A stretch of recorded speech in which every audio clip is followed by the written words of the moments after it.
ಇಂದು ಬೆಳಗ್ಗೆ ಮುಖ್ಯಮಂತ್ರಿ ಬಸವರಾಜ ಬೊಮ್ಮಾಯಿ ಅವರು ಕೊಲ್ಲೂರು ಮೂಕಾಂಬಿಕಾ ಕ್ಷೇತ್ರಕ್ಕೆ ದರ್ಶನವನ್ನ ಪಡೆಕೊಂಡರು.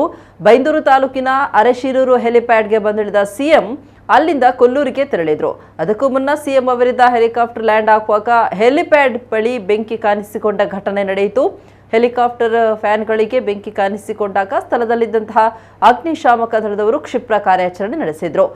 ಬೈಂದೂರು ಅಗ್ನಿಶಾಮಕ ದಳದ ಸಿಬ್ಬಂದಿ ಹುಲ್ಲುಗಾವಲಿಗೆ ಹಿಡಿದ ಬೆಂಕಿ ನಂದಿಸಿದ್ದಾರೆ.